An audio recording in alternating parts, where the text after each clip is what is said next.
Bonjour à tous et bienvenue. Nous allons commencer cette vidéo avec une mise en situation. Vous allez découvrir l'erreur fatale d'un élément manquant indispensable de votre EDC, l'Everyday Carry. Le EDC désigne les objets que l'on porte sur soi en permanence. Chaque EDC est différent. Il est en fonction des besoins et des priorités de l'environnement de chaque individu. En fin de journée, vous vous rendez à votre véhicule et là, horreur, deux individus menaçants vous attendent et vous demandent le refrain connu: la bourse ou la vie, le même depuis la nuit des temps. Dans cette situation d'agression, vous n'avez pas de multiples solutions, soit obtempérer en ne connaissant pas votre futur proche, ou prendre la fuite, mais dans tous les cas, vous aurez peu de probabilité d'aide ou de soutien inopiné. À moins que vous avez prévu cette situation de menace en ayant acheté l'une des meilleures bombes de défense, ou la meilleure bombe de défense, la Foxtab. Elle sera votre meilleur allié. Voici ce qu'il se passe quand vous possédez un aérosol Foxtab. Vous avez vu l'essai de la bombe de défense Foxtab chez Armure Rosser? Elle développe une puissance de 3 millions SHU. En comparaison, le Tabasco, c'est 5000 SHU. Autant dire que cette bombe est ultra performante et la seule à agir instantanément. Vous n'aurez aucune chance de m'agresser. Et oui, ce spray de défense agit immédiatement. La preuve, sa réputation agit aussi sur les agresseurs. Cette nouvelle gamme de l'entreprise américaine Foxlab est toujours aussi efficace avec ses 6% d'olorésine de capsicum qui, je le rappelle, le composant actif du piment produisant une puissance de 3 millions SHU, toujours inégalée par la concurrence. A savoir, il existe des bombes de défense proposant 13% et voire même plus d'olorésine de capsicum. Elles ne développent que 1 500 000 SHU, voire moins, ou ne communiquent même pas les performances.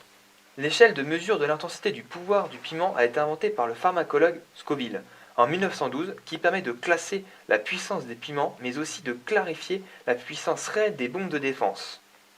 La note est donnée par un institut d'État américain, et là encore, peu de fabricants osent prouver la puissance de leurs agents contenus dans leurs produits, se cachant derrière des pourcentages sans explication concrète.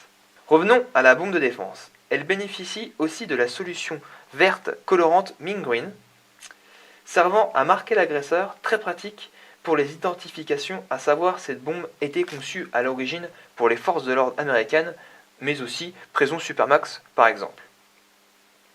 Sa particularité est sa pulvérisation, le système FOAM. Il crée un jet fin et se transforme en mousse à l'impact, permettant de recouvrir une plus grande surface. Cette solution est commercialisée en deux formats, 50 et 100 ml. Elle se veut compacte et transportable sur soi.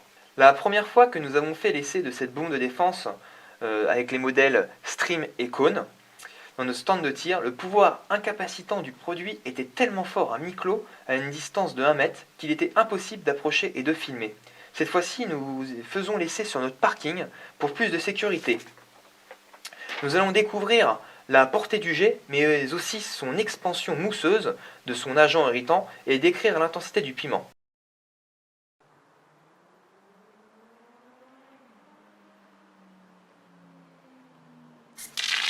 La mousse remplit son objectif en se répandant par expansion et recouvre très vite la vitre avec son épaisseur de 3 à 4 cm, ne laissant aucune chance de visibilité. Associé à son agent, le produit est redoutable. On peut remarquer l'adhérence de cette mousse à la vitre, qui est pourtant une matière lisse et non abrasive ne permettant aucune retenue. Quant à son agent, il est toujours aussi efficace, même en extérieur à une distance inférieure de 1 mètre, il est quasi impossible de s'approcher de la zone ciblée. Les plus. La puissance de l'agent inflammatoire est actif, ultra puissant, en un mot, incomparable. La coloration verte est un atout pour l'identification et l'adhérence de la solution est vraiment opérante.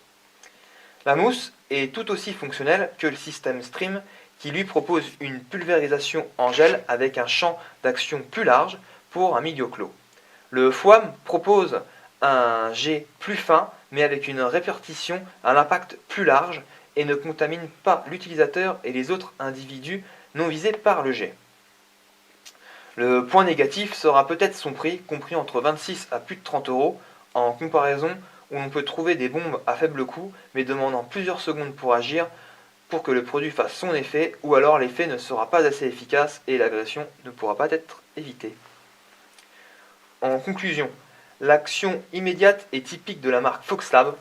Son agent inflammatoire produit des effets neutralisants, irritation, gonflement de la gorge, sensation de brûlure. S'il fallait choisir une bombe de défense, je conseillerais sans hésiter cette marque, qui est sans doute la plus performante et efficace.